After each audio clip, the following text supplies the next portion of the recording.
సంతానలేమితో బాధపడుతున్నారా? 899 రూపాయలకే fertility assessment package. వివరాలకి సంప్రదించండి. నమస్తే రమ్మగారు. నమస్తే జయ. రమ్మగారు, అన్ని దానాల్లోకెల్లా అన్నదానం చాలా గొప్పదని చెప్తుంటారు కదా. దీనికి సంబంధించి మహాభారతంలోని కొన్ని స్టోరీస్ కూడా మనం చెప్పుకున్నాం. అలాంటిది ఏమన్నా స్టోరీస్ ఉన్నాయా? దాన మహిమ చాలా మంచి మంచి కథలు ఉన్నాయి జయ. చందమామ కథ ఒకటి నేను చదివాను. అయితే ఈ మధ్య ఇవాళ లేదా నిన్న ఒక ఆవిడ పంపించారు నాకు ఆ కథ. చాలా నచ్చింది. అండ్ నేను ఇదివరకు చదివిందే, సరే అది చెప్దామని. కరెక్ట్గా సిచ్యువేషన్ కుదిరింది కదా. అవునవును. ఎక్కువగా వేస్ట్ చేసేది కూడా అన్నమేనండి. అన్నమే ఎక్కువగా పడేసేది మనం అన్నమే పడేస్తూ ఉంటాం. అవును, ఎక్కువ ఎక్కువ వండుకుంటాం. ఎవరో రారు, మనకి ఇంట్లో వాళ్ళు వేస్ట్ చేసేస్తాం. పూర్వం ఒక బ్రాహ్మణ ఆయన నిత్యము అన్నదానం చేసేవారు. ఆ ఊరు వచ్చిన అతిథి అభ్యాగతుల ఊళ్ళో నుంచి వెళ్ళేవాళ్ళు అలాగే కదా దానాలు చేసేవాళ్ళు. సహపంక్తిని భోజనానికి ఎవరైనా లేకపోతే తినకుండా ఉండిపోయేవాడు. ఎవరు రాకపోతే ఆ వీధిలో వాళ్ళని ఎవరినైనా వెళ్ళి ఏదో అక్కడే పని మీద వెళ్తున్నాడు, రాబోయే మా ఇంటికి భోజనానికి అని పిలిచి భోజనం పెట్టేవాడు. ఆయనకి ఇష్టం అట్లా. అయితే ఈ అన్నదానం చేయటం చాలా గొప్ప విషయం, కానీ అసలు దాని ఫలితం ఏమిటి తెలుసుకోవాలని అనిపించేది. వాళ్ళ ఇంటికి వచ్చిన వాళ్ళందరినీ అడిగేవాడు, అన్నదానం చేస్తే ఫలితం ఏం లభిస్తుందండి అని. ఏమో అన్నదానం చాలా గొప్పది, ఫలితం తెలీదు. అయితే ఒక ఆయన ఏమన్నాడంటే, అన్నదానం అంటే కాశీ అన్నపూర్ణని అడగాలి. అన్నపూర్ణ ఆవిడ అన్నదానం చేస్తుంది, అమ్మ ఆవిడ వల్లే కదా అన్నం వచ్చేది, ఆ అమ్మ చెప్పాలి సమాధానం దీనికి అన్నాడు. అంటే ఈయన ఏం చేశాడు, తన ప్రాంతం నుంచి బయలుదేరి కాశీనగరానికి వెళ్ళిపోయాడు. గంగ ఒడ్డును కూర్చుని పార్వతీదేవి కోసం, ఈ అన్నపూర్ణ స్వరూపంలో ఉన్న అమ్మవారి కోసం తపస్సు చేశాడట. అయితే ఆవిడేమంది, ప్రత్యక్షమైంది. చాలా చాలా రోజులు దీక్షగా తపస్సు చేశాక ప్రత్యక్షమై, అబ్బాయి చాలా అత్యద్భుతమైన ఫలితమే ఉంది, కాకపోతే నేను నీకు ఇప్పుడు చెప్పినా తెలియదు. హేమవత పర్వతం, ఆ పర్వత ప్రాంతానికి వెళ్ళు. హేమవత పర్వత ప్రాంతాన్ని పరిపాలించే రాజు ఒక ఆయన ఉన్నాడు, ఆయనకి సంతానం లేరు. నువ్వు వెళ్ళి ఆయన్ని దీవించు, కుమారుడు కలుగుతాడు. అతనికి ఒక కుమారుడు కలుగుతాడు. నీకేమి ఇవ్వాలి అని అడుగుతాడు రాజు. పిల్లవాడు పుట్టగానే ఎవ్వరూ లేకుండా ఏకాంతంతో నువ్వు ఆ పిల్లవాడితో గడిపే అవకాశాన్ని అడుగు. పుట్టగానే ఆ పిల్లాడిని నీ చేతిలో పెట్టాలి, రాణి కూడా ఉండకూడదు అక్కడ. ఆ పిల్లవాడు నీకు చెప్తాడు అని చెప్పింది అమ్మవారు. సరే నమస్కారం చేశాడు, అమ్మవారు వెళ్ళిపోయి ఈ హేమవతానికి బయలుదేరాడు.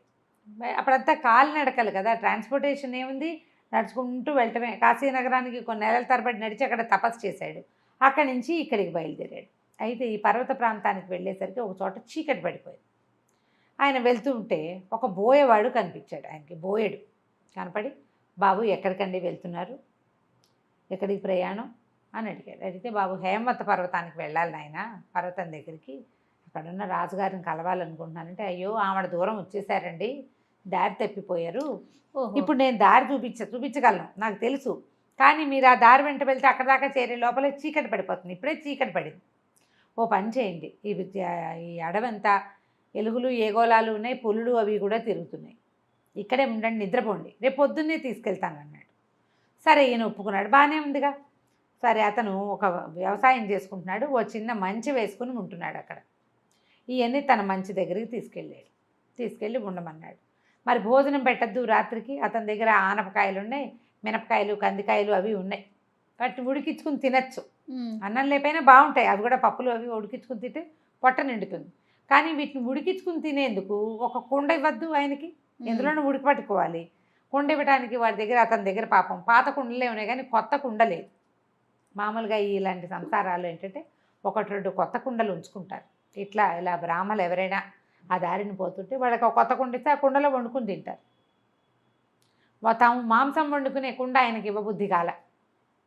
ఆ కుర్రాడు ఆలోచించి, బాబు ఓ పని చేయండి అని చెప్పి తను దాచుకున్నంత చారపప్పులు దొరుకుతాయి కదా అడవుల్లో, సారపప్పు అంటారు, సారపప్పు లేదా చారపప్పు ఇచ్చి అంత పుట్టతేను కూడా ఇచ్చాడు ఒక ముంతతోటి. ఆయన వద్దన్నా ఒప్పుకోవాలి, ఏదో ఒకటి తినకుండా ఎట్లా బాబు, ఈ పప్పు నోట్లో వేసుకోండి, కాస్త తేనె దాహం పుచ్చుకోండి అని చెప్పాడు. చెప్పిన తర్వాత ఆయన ఆ పప్పు హాయిగా తిన్నాడు. కూర్చుని ఏవో కబుర్లు చెప్పుకున్నారు. కాశీ నగరం, తన ఊరు, తన ప్రయాణము, ఇక్కడ ఏం పండుతాయి, మరి పిచ్చాపాటి మాట్లాడుకుంటారు. ఇవన్నీ అయ్యాక ఆయన గావంచా పరుచుకుని పడుకోపోయాడు, అంగవస్త్రం పరుచుకుని. అన్నాడు అతను, బాబు కింద వద్దండి, ఏమైనా జంతువులు వస్తాయి, మీరు మంచెక్కి పడుకోండి, కిందనే కాపలా ఉంటా తెల్లవారిదాకా అని చెప్పాడు. ఆయన సరే సరేనని మరి అబ్బాయి చెప్తున్నాడుగా, ఈయన మంచెక్కి పట్టుకున్నాడు పెద్ద ఆయన. ఈ బోయ్ అబ్బాయి చాలాసేపు కాపలా కాసాడు.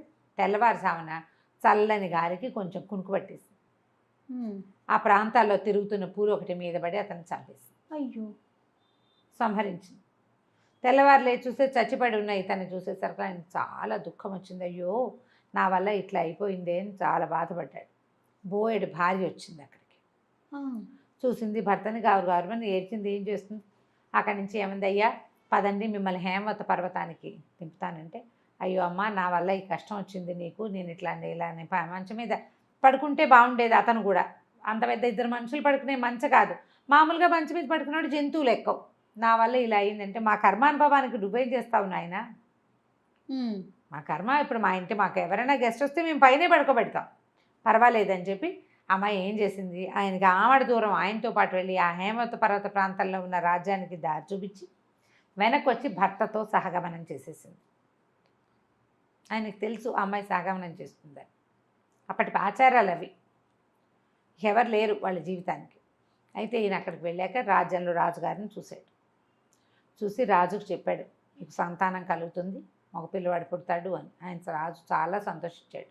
ఏమైనా మీకు ఇస్తానన్నాడు. నాకేమీ ఇవ్వద్దు, పిల్లవాడు పుట్టగానే నా చేతిలో పెట్టు, ఏకాంతంగా పిల్లవాడిని చూడాలి నేను అన్నాడు. తమ రాజ్యంలోనే ఉంచుకున్నారు. సంవత్సరం తిరిగేసరికి రాణి గారికి కుమారుడు కలిగాడు. కలగంగానే కుమారుడు ఈయన అక్కడే ఉన్నాడు. పిల్లవాడు పుట్టంగానే పిల్లాడిని రాణి ఈయన దగ్గరికి అప్పచెప్పారు, తీసుకొచ్చారు. పురిటి గదిలో ఉన్న పిల్లాడిని దగ్గరికి ఈయన పంపించారు. రాణిని పక్క గదిలోకి షిఫ్ట్ చేశారు. ఈయన పిల్లాడిని ఇట్లా ఎత్తుకున్నాడు.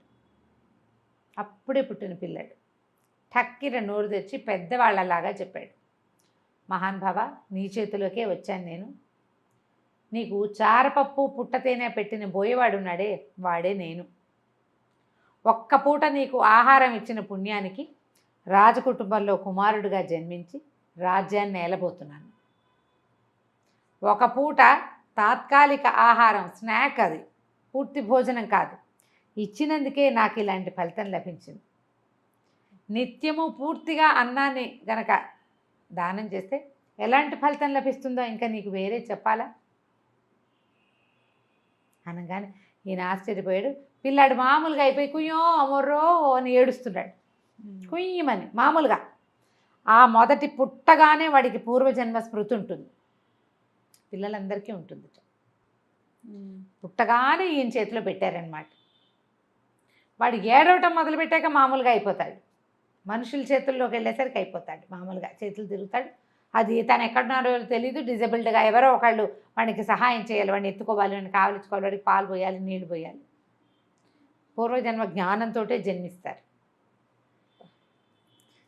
చెప్పేసరికి ఈయన సంతోషంగా తన వల్ల మరణించిన బోయవాడు రాజకుమారుడుగా జన్మించినందుకు సంతోషించి, అమ్మ ఎలాంటి చూపుతో చెప్పింది ఇది నాకు జరగబోయేదాన్ని, ఇంత ఫలితం లభిస్తే అన్నదానం చేసిన వాడికి ఇంత పరమాద్భుతమైన ఫలితం లభిస్తుంది. ఇది ఆ క్షణానికి లభించేది ఎలా ఉంటుందో మనకు తెలీదు, మరు జన్మలో ఇంత అద్భుతమైనది లభిస్తుంది. ఒక్క పూట ఒక్క విషయం అవసరమైన వాడికి, ఫ్రెండ్స్కి పార్టీ ఇస్తే అని అనుకోవద్దు, ఆకొన్నవాడికి ఆకలితో ఉన్నవాడికి అన్నం పెడితే అద్భుతమైన ఫలితం ఇస్తుంది. అత్యద్భుతమైన కథ రమ్మగారు కదా, చాలా చాలా చందమామ ఆచరించాల్సింది. అవును. నమస్తే. నమస్తే.